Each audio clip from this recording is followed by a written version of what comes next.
I'm Aki Fujimura, CEO of D2S. D2S is the managing company sponsor of eBeam Initiative. Now, eBeam Initiative conducts two surveys a year, both reported about this time. One is the Luminaries Survey, which is a forward-looking survey asking for opinions of the luminaries in the mask industry. Jan Willis reported on this year's results on Tuesday. This one, the Mask Maker Survey, is a backwards-looking or fact-based survey looking at what happened in the last year. Now, this year, because of COVID, I was worried that we were able to get enough participating companies to be able to respond. But we had 10 participating companies again this year, so that's great. And it's a little bit lower. Last year it was 11, and this year it's 10. And there are other changes too in the participating companies. So year-to-year comparisons have to be taken carefully. But it's really great. I'm really happy that we got 10 participating companies so that we have good results to show this year. Thank you very much, really, for all of the people that worked on it. It's always a lot of work to collect the data, collate the data, and to report it. But I'm sure this year it was extra difficult. Thank you. I want to also say every year that it's very important to have anonymity of the data that comes in. So an independent company, David Powell, collects the data and then collates the data in the form that we can present to you today. So the data collected is always from July to June period. So please note that. And these slides, as well as the luminary slides, as well as the video of the panel session that we had to discuss these two surveys this year, are available at www.ebeam.org website. This year's panelists were Emily Gallagher, Jed Rankin, and Hayashi Naoya-san. Really luminaries of the luminaries. So yeah, please go take a look. So let's go into it. As always, we show the mask delivered, cumulative sum of the masks delivered in each of the ground rules, as you note here. You can see that the orange, 2020, is below blue, 2019, particularly in the inset that is the zoomed-in version of the leading edge nodes. That's just a zoomed-in version of what's below it. But please don't conclude that there were less masks made in 2020 than 2019. It's probably due to the end changing and also in other ways the participants changing. So we should not conclude the total masks went down. The other thing to note about how to read this plot is that the leftmost dot on 130 nanometer and above is a cumulative sum of all nodes above 130 nanometer because of the way we need to collect the data. So it's naturally much larger than anything else. So it's not that 130 is that much more. It's that 130 and everything else above is that much larger, right? It is noteworthy that the trailing edge is dominating in count of masks. So that's always true every year, though. Another thing that was a little bit unfortunate this year, really, is it's interesting to track the masks per mask set. we had said that we had 112 for 2 years in a row, and then 84 last year. We were looking forward to seeing what it turns into this year. And this is particularly interesting because you might see, because this is the leading edge data only, because it's the maximum. So you might see the effect of EUV by seeing the mask per mask set going down. But N was less than 3 in the reporting this year. And when N is less than 3, N meaning the number of companies reporting was less than 3. We don't know if it was 2 or 1, but in any case, it was too few to be able to maintain the anonymity. So we cannot report, and we don't have the data. So yeah, that's unfortunate. But we'll see next year. Hopefully we'll be able to get N back up to 3 and be able to report. What we can report, though, is multi-beam masks, more than doubling, almost tripling over the year before by count of masks, or even by percentage of total masks, or even by percentage of eBeam written masks. It's a very small number still, but taken together with the luminary survey results and so on, we have good reasons to believe that that 2021 number is going to be even greater.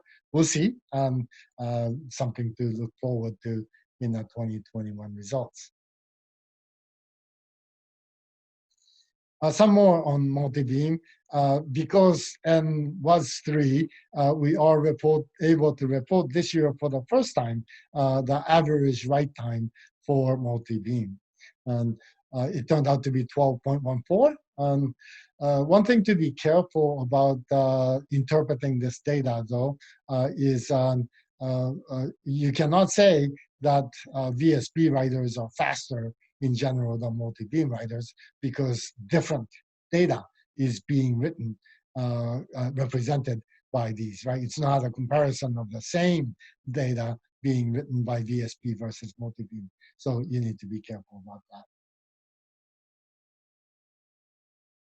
We also ask about the longest write time. The previous slide was average, and then we took the weighted average. This is about the longest write time reported by each of the companies. In this case, though, because it's the longest reported by whatever the N is, let's say N equals 10 for 2020 VSP, we're talking about 57.14 being the longest of the reported longest, and 11.5 being the shortest of the reported longest, right? So if we reported that for N equals 3, you can tell one of the companies by the max, one of the companies by the min, and by looking at the overall distribution, you can guess what the third one is. So you can tell all 3 numbers individually. You can't tell who is who, but still it's too much information being provided. So we cannot provide that data.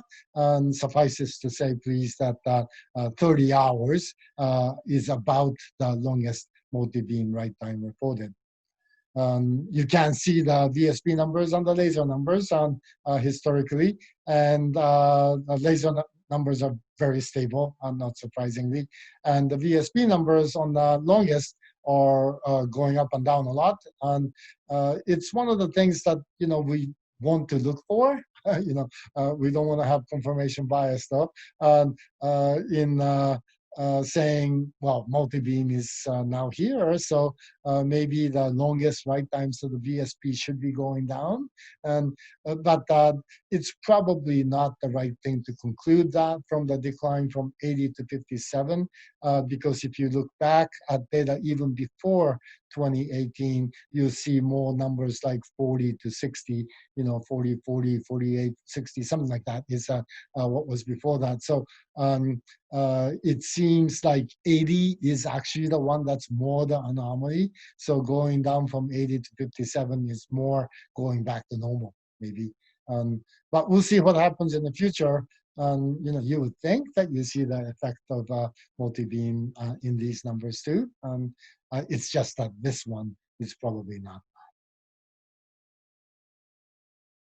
We also ask about the largest VSP data volume because in VSP writers, as you know, the write time is pretty linear with the data volume. There are other things that affect write time, like resist sensitivity or writing mode, but data volume is a big factor. So data volume is an important thing to track, particularly for VSP. 1.1 terabyte was the median of the longest VSP. We don't even ask the average because that gets diluted so much by the trailing edge VSP writing that it's not interesting data. But the similar data on laser writing is on the right, and the spread and the average and the placement, or not average, a median, the placement of the median is similar, so that's kind of interesting. But please note that the y-axis, the scale, is very, very different for the laser one versus the VSP one. The number of EUV masks is also something that's interesting to look at by percentage or by by count compared to other masks. It's still very small number, but still it's a significant number. And of course, economically, it has a very large impact. So it's an important number to track. This one too, year-to-year comparison is not a good one because of the change in participating companies. The highest dose resist is also something interesting to track, particularly for EUV. You can see that despite the change in participating companies, the 193i number, the median, stayed the same at 43, but the EUV number came down quite a bit. It could be that the participating company change did that, but it could also be something like maybe EUV is going into production, and that makes it more practical. Write times are required or something. Who knows? But anyway, this is what came back from the survey. Similarly, for mask yield, in the past years, EUV mask yield lagged the overall mask yield, but this year, EUV is catching up quite a bit. Again, that could be the participant change, or it could be that it's a sign of other things. The panel on Tuesday commented on this and quite insightfully. So please, if you're interested, take a look at that. We also asked about what is affecting EUV yield this year for the first time. And the result was a little bit surprising. I don't know very much about this area, so I would refer to you, if you're interested, to look at a video again of the panel where Hayashi-san commented on the results. But what we can see is clear defect here is 39%, even more than opaque defect, to contrast with the general number, which has been consistent year to year, that opaque is 3 times more than clear. And clearly the dominant opaque is the dominant cause of a defect. So yeah, that's interesting, and we need to look at that a little bit more and see what's going on. Not much change here. Chromium is the dominant substrate at 81.2%. And this was a little bit of a change too, probably because of the participant change. 36% said dry edge. And if you go back to eBeam.org, where you can find an archive of all the old surveys, you see that in the past years, dry edge was more. We wondered if that's because of participant change or something is going on. So we compared against, the first plot where we show the number of masks cumulatively reported in each of the nodes. So if you just divide that into below 90 nanometer and above and including 90 nanometer, below 90 nanometer is 37%. So it roughly tracks the dry edge, and probably it's not a year-to-year change that's shown by the decline in the number. It's probably coming from the difference in the participant change. We looked at repair too, and how things are repaired. 65% is no repair, and then of the ones that are repaired, laser came up quite a bit year to year. And again, this is reporting the data as we see, and we don't know if that's because the participant changed or because something is going on. For something like this, it's probably better to wait for the 2021 survey to see if the trend continues. We ask about returns and the causes of the returns from the fab too. Of course, very, very few masks are returned from the fab, 0.19% cumulatively across all of the reporting companies here, n equals 9.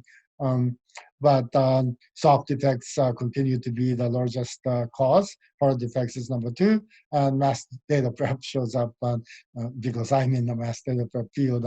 That's not good. As an entire community, we got to work on that. And then turnaround time. This one requires a little explanation. We usually report only the plot on the left. But what we have seen always in the years past is that that plot looked up and to the right all the way to the leading edge node. But this year, for the first time, it goes down at 7 to 11 nanometer. That's strange that the turnaround time is better for the leading edge node, right? So we wondered why, we thought about it, and then it occurred to us that maybe it's that companies that do 7 to 11 node have more resources, maybe more computers, maybe more machines, more people, just more resources in general, so that their turnaround time is faster for not just 7 to 11, but all nodes, right? So we wanted to see what data we can ask for without breaching anonymity, of course, and we came up with a normalized average as the way. So, this is basically indicating if you looked at any given company, is it going up and to the right? And what this is showing is that it seems to be that way, that if you looked at all the companies, they are individually going up and to the right, but collectively, you see what's on the left. And